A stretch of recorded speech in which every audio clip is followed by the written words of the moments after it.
우리는 지난 시간에 유다가 교훈해 준 권면의 말씀을 들었습니다.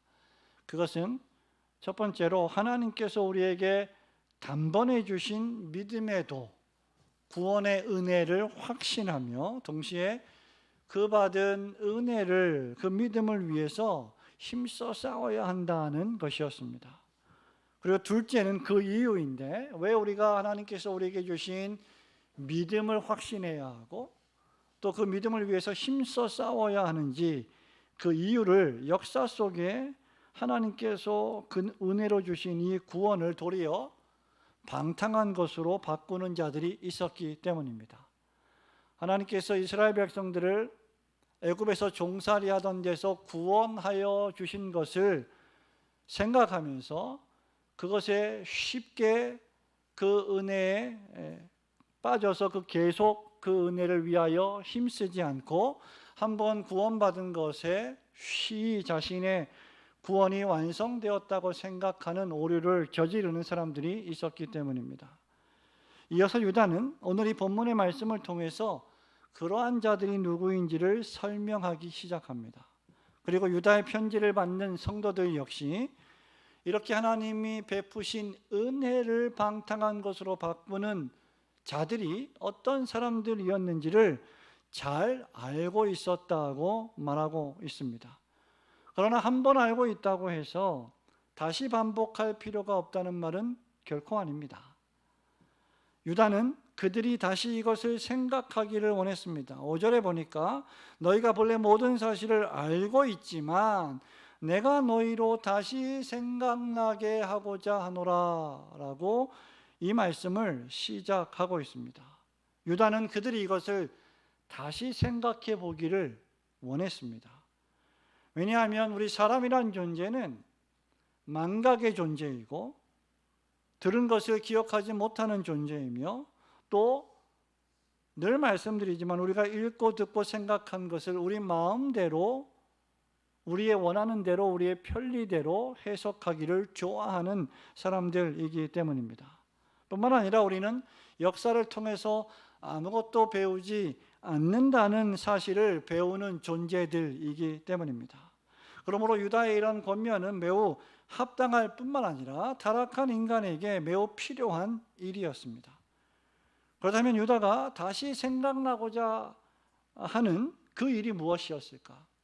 이 편지를 받는 성도들이 다시 한번 기억했으면 좋겠다, 다시 한번 생각했으면 좋겠다고 했던 그 일이 무엇이었을까? 그것은 첫째로 광야 이스라엘 백성의 불신앙과 두 번째로 자기 지위를 지키지 않고 떠난 천사들과 마지막 소돔과 고모라의 음란한 삶이었습니다.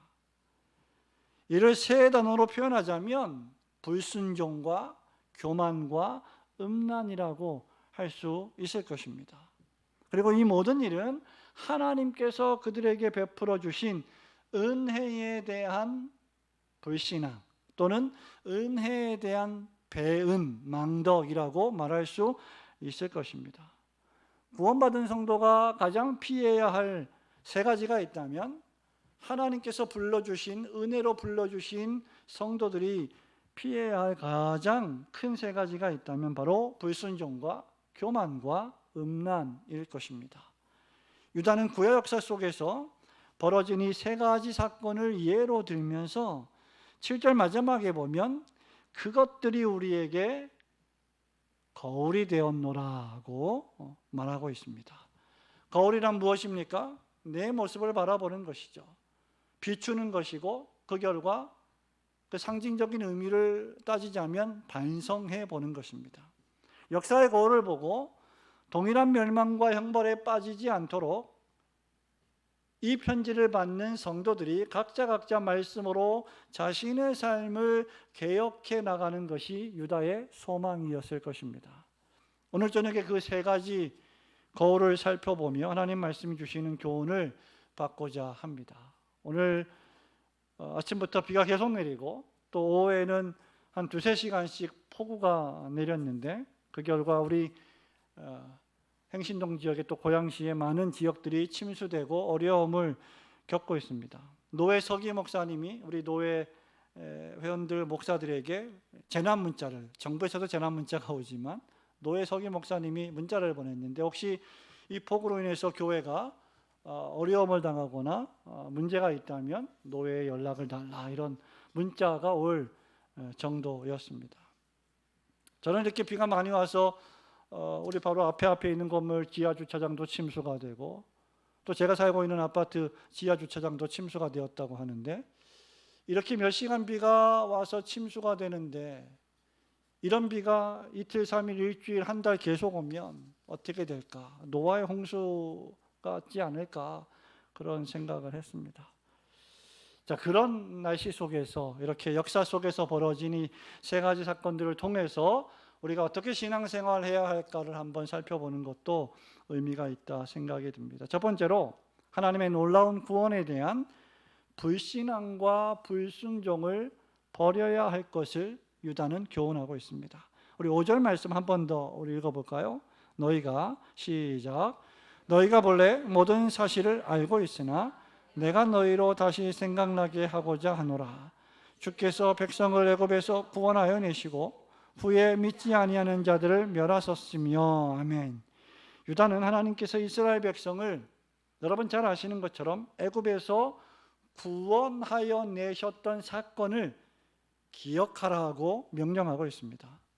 그런데 그들이 후일에 애굽에서 나온 다음에 하나님을 믿지 않았으며 그 결과 멸망을 당했다라고 말합니다. 유다는 이스라엘 백성을 향한 심판으로 시작하면서 신약의 성도들에게 경고하고 있는 겁니다. 이스라엘 백성들은 하나님의 특별하신 은혜로 애굽에서의 430년 동안의 속박과 노예 생활에서 마침내 모세의 영도하에 구원을 받았습니다. 놀라운 홍해의 기적을 체험했습니다. 그때마다 하나님께서 불기둥으로, 구름기둥으로 지켜주시고 보호해 주신 것을 목격했습니다. 하늘에서 만나와 메추라기를 쏟아 부어 주심으로 굶어 죽지 않게 하신 기적 같은 일들을 그들은 경험했고 체험했습니다. 그럼에도 불구하고 하나님은 그들을 해방하신 후에 믿지 않는 자들을 멸하셔야만 했습니다. 왜냐하면 광야 이스라엘 백성들이 출애굽 이후에 끊임없이 불평했기 때문입니다. 모세와 아론의 지도력에 불평했고, 하나님께서 약속으로 주신 가나안 땅도 불평했습니다. 민수기 14장에 보면 모세와 아론을 그들은 원망했습니다. 너희들이 우리를 이 광야 땅에서 죽이려고 출애굽시켰느냐라고 항변했습니다. 젖과 꿀이 흐르는 땅이라는 여호수아와 갈렙의 믿음의 보고를 듣고도 그들을 도리어 돌로 쳐 죽이려 했습니다. 민수기 14장 11절에서 그런 이스라엘 백성들에게 하나님이 이렇게 말씀하십니다. 여호와께서 모세에게 이르시되 이 백성이 어느 때까지 나를 명심하겠느냐? 내가 그들 중에서 많은 이적을 행하였으나 어느 때까지 나를 믿지 않겠느냐? 유다 역시 본문 말씀에서 이스라엘이 믿지 아니했다라고 5절에서 말합니다. 그 결과 하나님의 약속하신 땅을 악평한 10명의 정탐꾼들은 하나님의 진노를 받았고 죽음을 당했고 재앙을 겪었습니다. 그리고 그 남은 세대들은 약속의 땅 가나안에 들어가지 못했습니다. 오직 눈의 아들 여호수아와 여분네의 아들 갈렙만 생존했습니다. 확실히 이 사건은 오고 오는 모든 교회와 성도들에게 경고와 거울이 되는 말씀입니다. 이스라엘 백성들이 멸망한 이유는 단 한 가지입니다. 하나님을 믿지 않았기 때문입니다. 마찬가지로 하나님께서 예수 그리스도 안에서 우리를 구원해 주셨고 구원해 주실 것이라고 하는, 마침내 또다시 오셔서 우리를 하나님의 약속의 나라에 들이실 것이라는 이 약속을 신뢰하지 않는다면 그것이 불신앙이고, 그런 불신앙은 필연적으로 이 땅에 살면서 하나님 나라와 주님의 몸된 교회를 위하여, 복음을 위하여 살지 않는 불순종으로 연결될 것입니다. 구원신앙이 불확실하면 예수 그리스도를 믿는 믿음으로 말미암아 내 죄가 용서받았고 내가 의롭다함을 받았으며 내 안에 하나님의 영원한 생명을 주셨다고 하는 이 신앙이 불확실하면 이 땅에서 그는 결코 순종하면서 하나님 나라를 위하여 살지 못할 것입니다. 하나님의 참된 백성들은 하나님께서 처음 나를 부르시고 구원해 주신 그 구원을 믿을 뿐 아니라 하나님께서 순간순간 그렇게 구원해 주셨듯이 마침내 장래에도 구원해 주실 그 믿음으로 구원을 받습니다. 성도의 구원은 전적으로 이러한 하나님의 은혜에 달려 있습니다. 그러나 성도는 그 하나님의 은혜를 하나님 주신 믿음으로 굳게 붙잡아야 합니다. 이스라엘 백성들은 행위에 실패한 것이 아니라 믿음에 실패한 것입니다. 그들은 하나님께서 진정으로 약속의 땅으로 그들을 들이실 것을 믿지 않았던 것입니다. 하나님이 우리를 부르셨고 우리를 구원하셨고 우리를 의롭다 하셨다면 로마서에서 바울이 고백하고 있는 것처럼 마침내 하나님은 우리를 영화롭게 하실 것입니다. 하나님께서는 지난 우리의 모든 인생의 순간순간마다 여러분들의 삶 속에서 여러 차례 기적을 베풀어 주셨고 물 가운데 있을 때 물이 여러분들을 엄몰치 못하게 하셨고 불 가운데 지날 때에도 불꽃이 여러분들을 사르지 못하도록 지켜주셨습니다. 보호하셨습니다. 우리는 그러한 것들을 계속해서 경험하면서도 계속해서 또 망각하며 잊어버리고 하나님을 원망하며 사는 삶을 살아서는 안 될 것입니다. 하나님은 마침내 그 소망의 항구인 천국에 우리를 이르게 하실 것입니다. 그러므로 성도가 할 일은 그 하나님께서 약속하신 구원의 약속을 굳게 믿고 확신하며 순종하는 것뿐입니다. 하나님께서 여러분에게 베풀어 주신 삶 속에서의 순간순간의 놀라운 구원들을 생각하며 그 구원의 하나님을 믿고 그 하나님 말씀에 항상 순종하시는 성도들 되시기를 주님의 이름으로 축원합니다. 두 번째로 우리는 자기 지위를 지키지 않고 자기 처소를 떠났던 일부 천사들과 같은 교만을 버려야 합니다. 6절 말씀을 한 번 더 볼까요? 시작. 또 자기 지위를 지키지 아니하고 자기 처소를 떠난 천사들을 큰 날의 심판까지 영원한 결박으로 흑암에 가두셨으며. 아멘. 유다는 계속해서 천사들이 자기 지위를 지키지 않고 자기 처소를 떠났다라고 말합니다. 그 결과 그들이 큰 심판의 흑암의 날까지 영원한 결박으로 어둠 속에 갇혔다라고 경고하고 있습니다. 성도 여러분, 천사들에게는 하나님이 창조하신 천사들에게는 하나님께서 지정해 주신 지위가 있습니다. 그리고 하나님이 지정해 놓으신 처소가 있었습니다. 그 지정해 놓으신 지위와 처소는 하나님을 경배하는 신분이고 하나님의 택한 백성들을 섬기고 보호하는 위치입니다. 그리고 그 처소는 그들이 그 사명을 수행할 때 추구해야 할 거룩과 성결이었습니다. 그런데 일부 천사가 그 지위를 지키지 않았습니다. 자기 지위를 지키지 않고 자기 처소를 떠나버리고 말았습니다. 창세기 6장 1절부터 4절에 따르면 하나님의 아들들이 사람의 딸들과 혼인하는 기사가 나옵니다. 많은 신학자들은 거기 나오는 하나님의 사람들을 가리켜서 하나님의 아들들을 가리켜서 천사들이라고 해석을 합니다. 구약 성경에 따르면 천사들은 종종 사람의 모습으로 등장하곤 합니다. 그러나 천사는 결혼하지 않습니다. 혼인하지 않습니다. 그리고 사람과 혼인해서는 안 되는 존재입니다. 천사들은 말씀드린 것처럼 하나님을 경배하고 찬양하며 하나님의 택한 백성들을 돌보고 섬기라고 하나님이 부리시는 종들이기 때문입니다. 그런 자들이 그 지위를 지키지 않고 자기 처소를 떠나 세상에 내려와 사람의 딸들과 혼인하는 성적 범죄를 저질렀던 것입니다.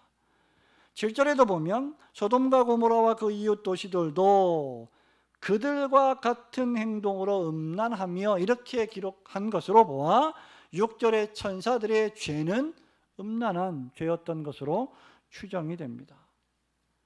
하나님께서 그들에게 정해주신 적절한 경계를 그들이 떠나버린 것입니다. 그들은 첫사람 아담과 하와와 같이 그들이 범했던 범죄와 같이 하나님이 지정해 주신 지위와 그 처소를 떠나 그들 마음대로 하나님과 같이 되어보고자 하는 교만의 죄를 저지른 것입니다. 그들이 알든지 모르든지 인식하든지 인식하지 못하든지 그들은 하나님의 자리에 오르려 했던 것입니다. 유다는 어떤 천사가 이런 죄를 범했는지 그 이름을 밝히고 있지 않습니다. 중요한 사실은 천사들 가운데 일부가 하나님이 정해놓으신 경계를 무너뜨리는 죄를 범했고 그 결과 죄가 세상에 들어오게 되었다는 엄중한 사실입니다. 이 일 역시 신약의 성도들에게 거울이 됩니다. 성도들이 자기 지위를 지키는 일이란 과연 무엇일까요? 자신이 하나님의 피조물이며 하나님은 나를 창조하신 전능하신 분이심을 인정하는 것입니다. 그렇기에 자기 마음대로 살지 않고 하나님께 영광을 돌리며 하나님을 영화롭게 하고 그분을 즐거워하며 살아가는 것이 바로 성도가 지켜야 할 경계입니다. 내 삶이 내 것이 아니고 하나님의 것임을 고백하는 것입니다. 천사들도 그렇게 살아야만 했던 것입니다. 내 감정도, 내 지식도, 내 의지도, 내 양심도, 내 전 인격도 모두 다 하나님의 것이며 하나님을 위해서 사용해야 함을 믿는 것입니다. 그 어떤 것도 하나님보다 먼저 앞세워서 안 되고 하나님보다 높이 들어서도 안 되는 것입니다. 그것이 바로 교만이기 때문입니다. 솔로몬 왕은 잠언 16장 2절과 21장 2절에서 두 차례나 이렇게 강조합니다. 사람의 행위가 자기 보기에는 모두 깨끗하여도 여호와는 심령을 감찰하시느니라. 사람의 행위가 자기 보기에는 모두 성결하여도 여호와는 마음을 감찰하시니라. 이렇게 말한 바 있습니다. 초대 교부들을 포함해서 역대 교부들이 정죄했던 기독교의 7대 죄악이 있습니다. 이런 7대 죄악으로 책을 쓰신 교수님도 계신데요. 그것은 탐욕, 분노, 식탐, 나태, 게으름, 그리고 음란, 시기, 그리고 제일 마지막이 바로 교만입니다. 성도 여러분, 교만이 가장 큰 죄인 것은 다른 모든 죄들이 자기와 관계되는, 자기와 특별히 많이 관계되는 죄이지만 교만은 하나님의 관계 속에서 하나님 자리에 내가 올라가려고 하는, 하나님의 지위를 찬탈하려고 하는 행위이기 때문에 더 큰 죄가 되는 것입니다. 성경에서 교만을 그토록 경고하는 이유가 여기에 있습니다. 그러므로 언제든지 성도는 하나님 앞에서 자기 마음을 지키고 하나님이 자신에게 주신 지위가 무엇인지, 신분이 무엇인지, 자기가 거주해야 할 영적인 처소가 무엇인지를 지키는 일이 필요합니다. 그리고 일반적으로 성도들은 하나님이 자신을 불러주신 그 성도의 신분과 지위와 그 성도의 신분으로서 어떻게 살아가야 할지를 깊이 묵상하는 것이 여기에 해당할 것입니다. 그러므로 매사에 하나님께서 여러분에게 주신 지위, 신분, 또 교회 안의 직분, 하나님께서 여러분 각자에게 주신 복음적인 사명, 이런 것들을 날마다 기억하고 묵상하시면서 하나님의 영광만을 위하여 살아가시는 성도들 되시기를 주님의 이름으로 축원합니다. 마지막으로 소돔과 고모라를 멸망에 빠지게 했던 음란한 육체적 삶을 우리는 버려야 합니다. 긍정적으로 말하자면 거룩과 성결의 삶을 추구해야 할 것입니다. 7절 말씀 우리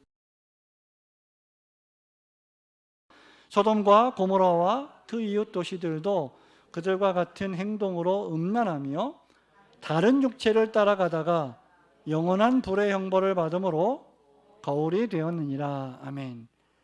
여러분이 창세기에 기록되어 있는 소돔과 고모라의 멸망 사건을 이미 잘 알고 계실 것입니다. 유다가 제시하는 하나님께서 심판하셨던 구약 역사 속의 세 번째 대상은 소돔과 고모라였습니다. 소돔과 고모라와 그 이웃 도시들도 타락한 천사들이 그랬던 것처럼 음란하게 행동했습니다. 그것은 성경의 7절에 보니까 다른 육체를 따라가는 삶이었다라고 기록을 합니다. 음란과 여기서 말하는 다른 육체를 따라간 삶은 성도착증과 같은 질병을 의미합니다. 바울의 로마서 1장 26절과 27절에서 이렇게 말하고 있는데, 그 표현대로 하자면 그들이 여자들이 순리대로 쓸 것을 바꾸어 영리로 쓰며 그와 같이 남자들도 여자 쓰기를 버리고 서로 향하여 음욕이 부릴 듯하며 남자가 남자와 더불어 부끄러운 일을 행하는 것. 이것이 바로 소돔과 고모라가 저질렀던 심각한 죄악이었습니다.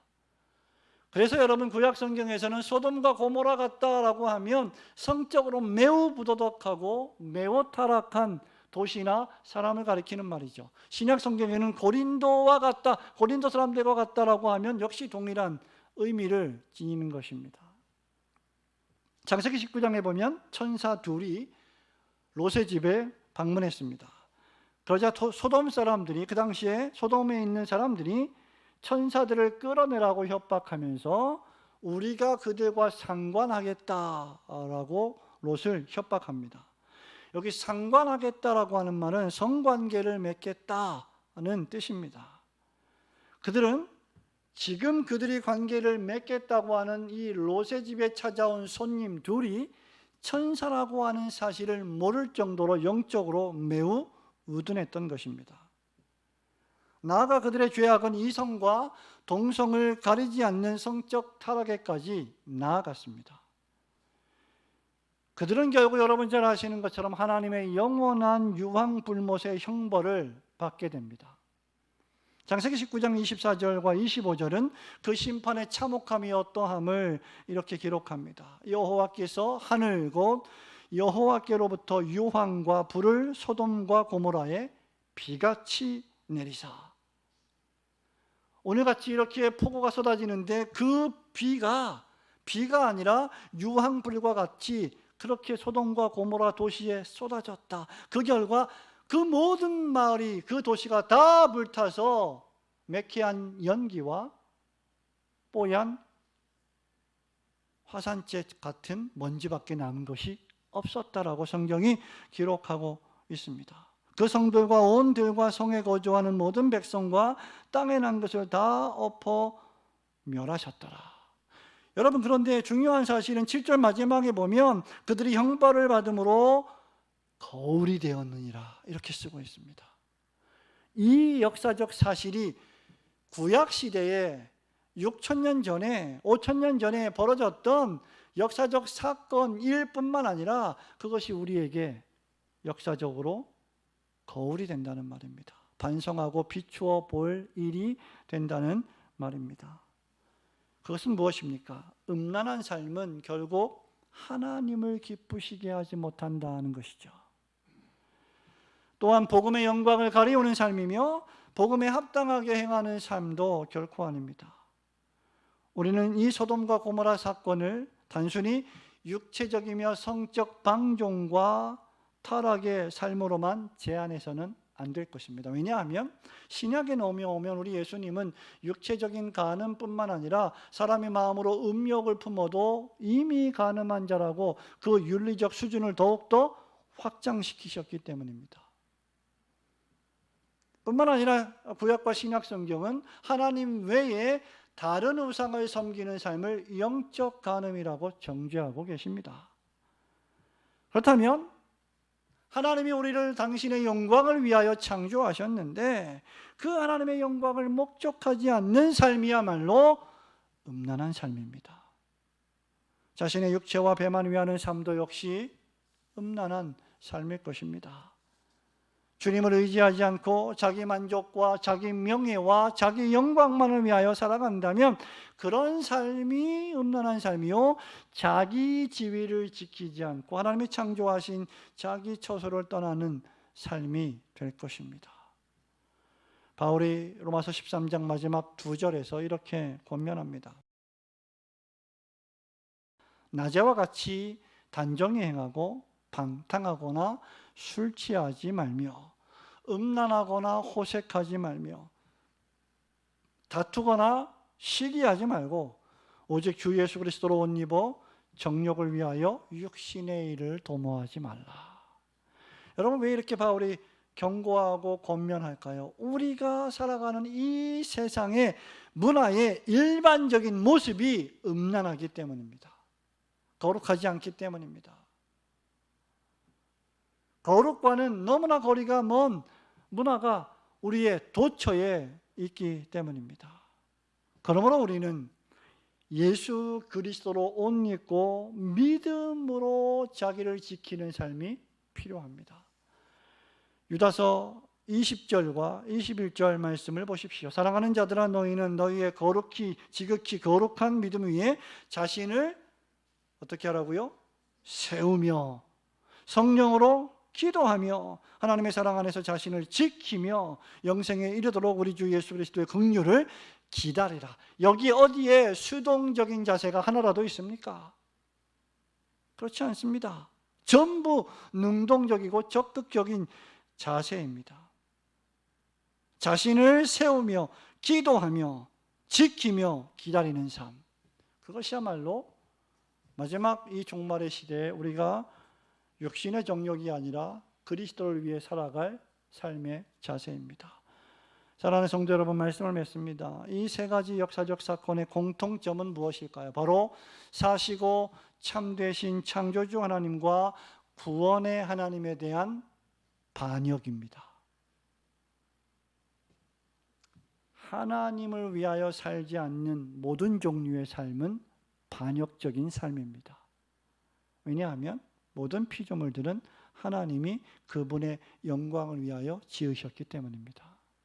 그런데 하나님이 불러주신 사람들이 그렇게 살지 않는다면 그것은 더 큰 반역이 될 것입니다. 그러한 반역은 불신앙에 근거하며 하나님과 같이 되어보고자 하는 교만에 근거합니다. 그리고 그런 반역의 삶은 결국 음란에 빠지는 타락에 이르게 됩니다. 도리어 성도의 참된 삶은 우리들에게 구원을 선물해 주신 하나님의 은혜에 대한 깊은 감사와 겸손한 충성이어야 할 것입니다. 또한 그 무엇도 하나님 그분보다 더 앞에 내세우지 않는 거룩한 신앙의 생활이어야 합니다. 늘 자기를 살피고 선줄로 생각하거든 넘어질까 조심하며 자기 지위를 지키고 하나님이 지정해 놓으신 자신의 초소를 떠나지 않는 삶을 살아가는 것입니다. 말씀 생활, 기도 생활, 교회 생활, 봉사 생활.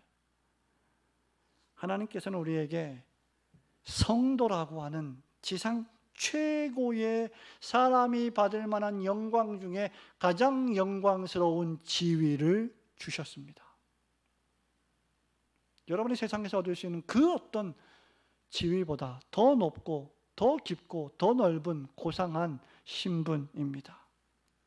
뿐만 아니라 하나님의 나라의 그 신분으로 최종적으로 입성할 때까지 말씀이라고 하는 성경의 약속도 우리에게 주셨습니다.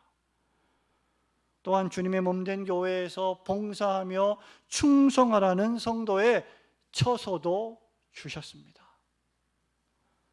하나님께서 우리에게 주신 이 성도라고 하는 놀라운 축복의 지위를 깊이 묵상하시고 내가 거해야 할 처소가 무엇인지 생각하며 항상 매일매일 겸손히 하나님 나라와 그분의 복음을 위해서 충성하시는 성도들이 되시기를 주님의 이름으로 축원합니다.